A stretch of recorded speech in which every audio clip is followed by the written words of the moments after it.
Good morning everyone. Welcome to BioWorld. આજે આપણે એક ચેપ્ટર 15મું ચેપ્ટર જૈવ વિવિધતા અને તેના સંરક્ષણ જૈવ વિવિધતા અને એના સંરક્ષણનો અભ્યાસ કરીશું. હવે જૈવ વિવિધતા એટલે આપણને ખબર છે કે પૃથ્વી પર અસંખ્ય પ્રકારની વનસ્પતિઓ અને પ્રાણીઓ વસે છે, જે આપણને અચંબિત કરી દે છે, આપણને આશ્ચર્યમાં મૂકી દે છે. અને પૃથ્વી પર વિવિધ પ્રકારના જે સજીવો છે તેઓમાં બી ખૂબ જ વિવિધતા જોવા મળે છે. આ વિવિધતાસભર પ્રાણીઓ જે પૃથ્વી પર વસે છે, જે આશ્ચર્યચકિત અને મંત્રમુગ્ધ કરી દે છે. આમ જોવા જઈએ તો પૃથ્વી પર લગભગ 20,000 જેટલી કીડીની જાતિઓ છે, તો લગભગ 3 લાખ જેટલા ભૃંગ કીટક, તીડ જેવા ભૃંગ કીટક હોય છે. જોવા જઈએ તો 28,000 જેટલી માછલીની જાતિઓ છે અને લગભગ 20,000 જેટલી ઓર્કિડની જાતિઓ છે.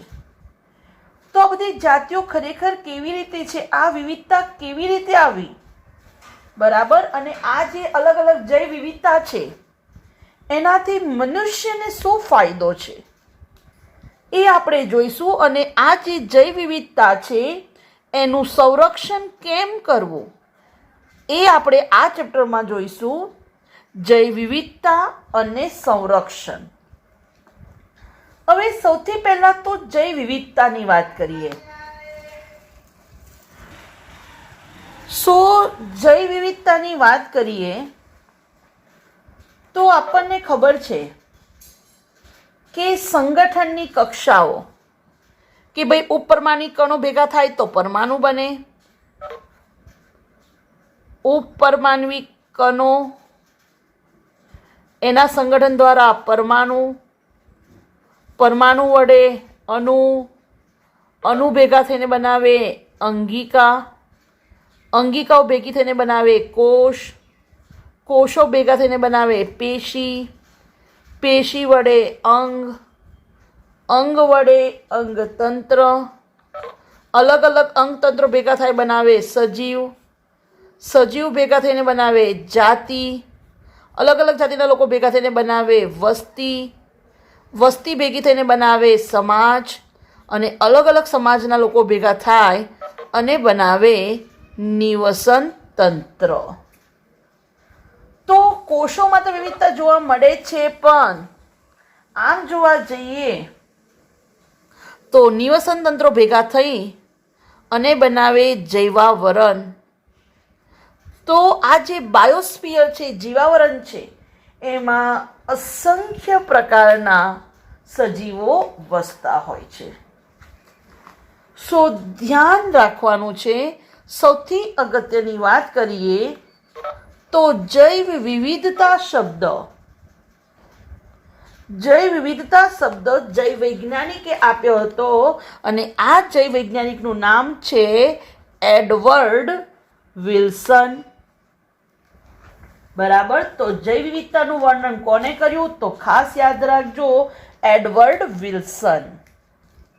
હવે એકચ્યુઅલી જૈવ વિવિધતા કેટલા સ્તરે સંકળાયેલી છે તો ખાસ 3 વસ્તુ આપણે સમજીશું. પહેલું જનીનિક વિવિધતા,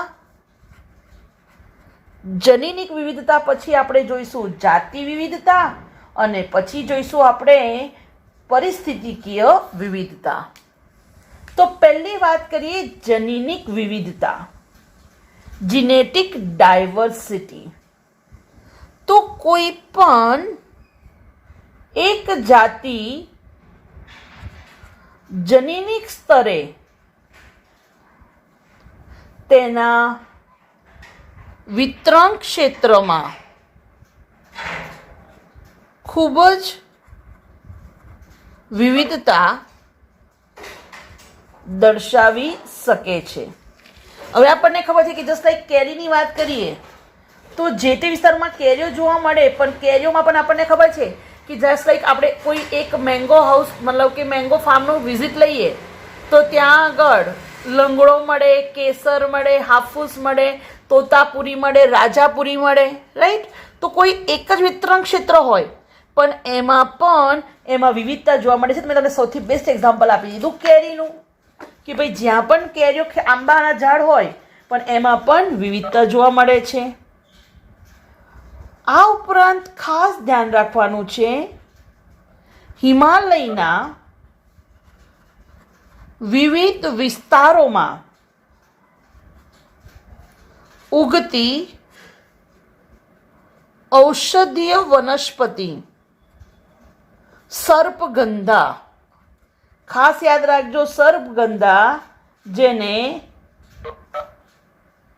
રાઉલ્ફિયા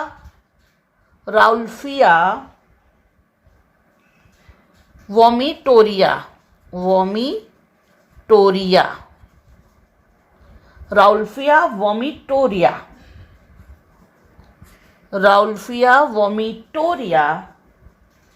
એના દ્વારા દર્શાવાતી જનીનિક વિવિધતા. આ જે વનસ્પતિ છે એના દ્વારા દર્શાવાતી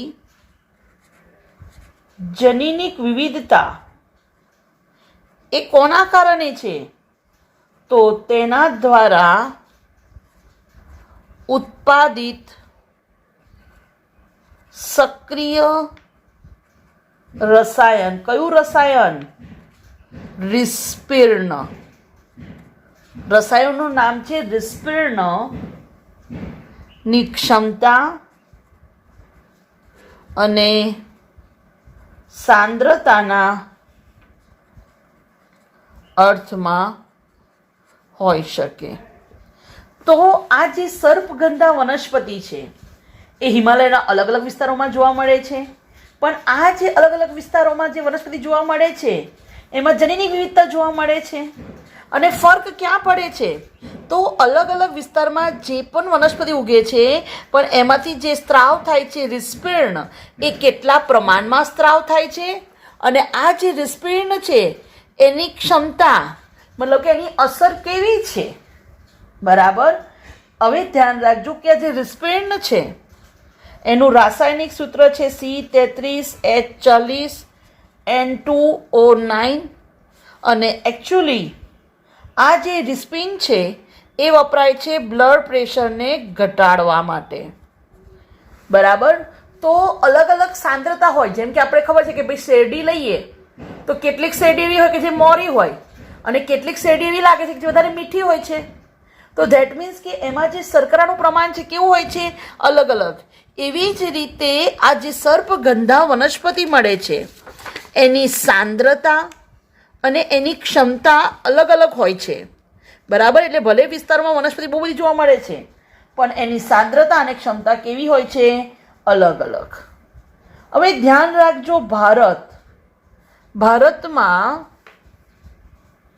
50,000થી પણ વધારે જાતિ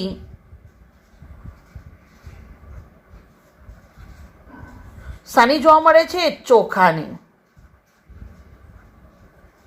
બરાબર.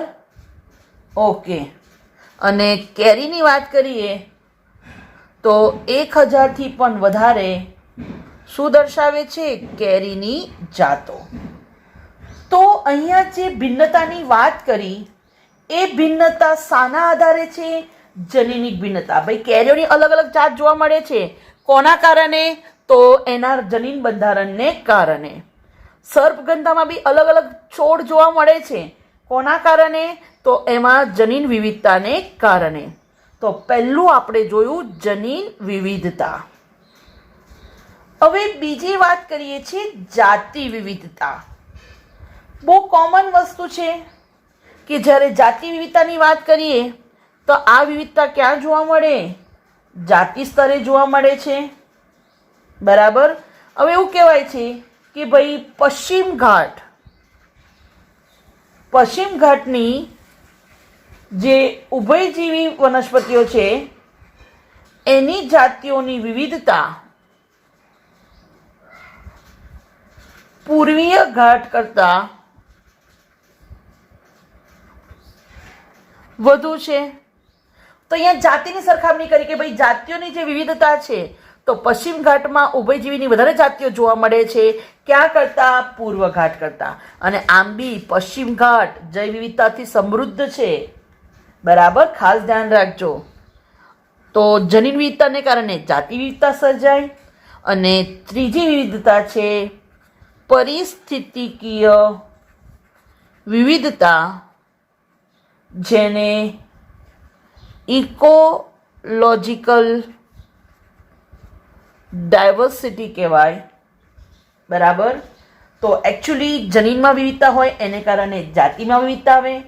અલગ અલગ જાતિઓની વિવિધતા હોય એટલે ખરેખર નિવસન તંત્રમાં વિવિધતા આવે. તો પરિસ્થિતિકીય વિવિધતા તમે કહો છો, આ વિવિધતા ક્યાં જોવા મળે? તો આ વિવિધતા નિવસન તંત્ર સ્તરે જોવા મળે છે. પરિસ્થિતિકીય વિવિધતા.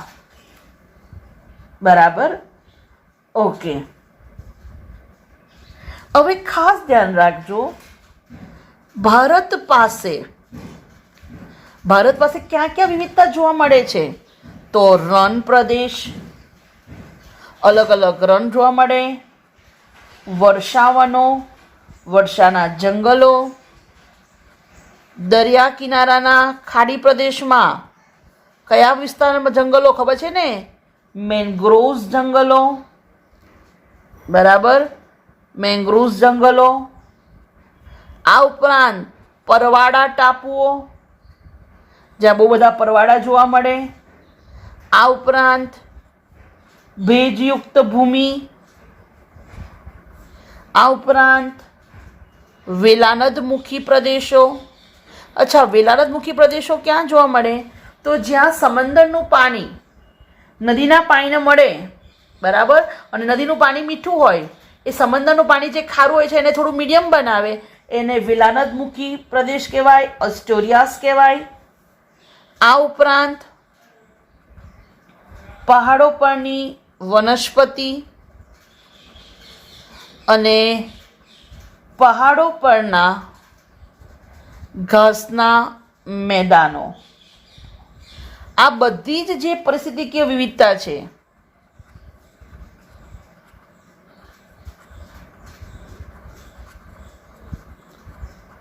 એ નોર્વે જેવા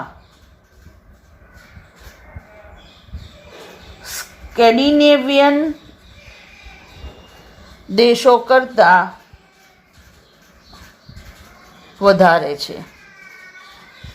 તો નોર્વેના જે દેશોમાં આ બધી જે વિવિધતા જોવા મળે છે, રણ પ્રદેશ, વર્ષાવનો, દરિયા કિનારાના મેંગ્રુવ્સ પ્રદેશો, પરવાળાના ટાપુઓ, ભેજયુક્ત ભૂમિ, વેલાનદમુખી પ્રદેશો, પહાડો પરની વનસ્પતિ, પહાડો પરના ઘાસના મેદાનો, આ બધું નોર્વેના જે સ્કેન્ડિનેવિયન દેશો છે એના કરતાં ભારતમાં આ બધાની જૈવ વિવિધતા વધારે છે.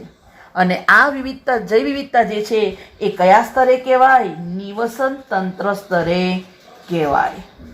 બરાબર.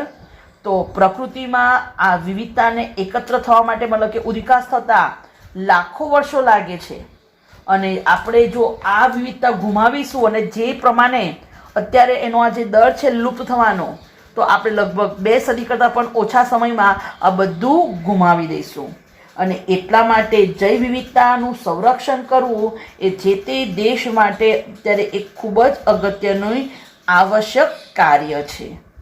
બરાબર. કારણ કે અત્યારે આપણે આ પૃથ્વી ગ્રહ પર જે રીતે શાંતિથી જીવી શકીએ છીએ, અને એના કારણે કેમ તો આપણે જીવી શકીએ છીએ એનું કારણ શું છે? તો આ જે જૈવ વિવિધતા છે એ આપણને આપણું આ જીવન જીવવા માટે મહત્ત્વનો ભાગ ભજવે છે. જો આ જૈવ વિવિધતા નહીં સચવાય, વનસ્પતિ પ્રાણીઓની જાતિઓ નહીં સચવાય, તો આપણી જિંદગી જોખમમાં મુકાશે. એક સિમ્પલ એક્ઝામ્પલ આપું તો તમે સમજી શકો છો કે જસ્ટ લાઈક વૃક્ષો વરસાદ લાવવામાં બહુ જ મહત્ત્વનો ભાગ ભજવે છે. પણ જો વૃક્ષ જ નહીં હોય તો વરસાદ લાવવામાં મદદ કોણ કરશે? અને જો વરસાદ નહીં હોય તો આપણું પૃથ્વી એનું અસ્તિત્વ ખૂબ જ મુશ્કેલ થશે. તો જૈવ વિવિધતાની જાળવણી ખૂબ જ અગત્યની છે.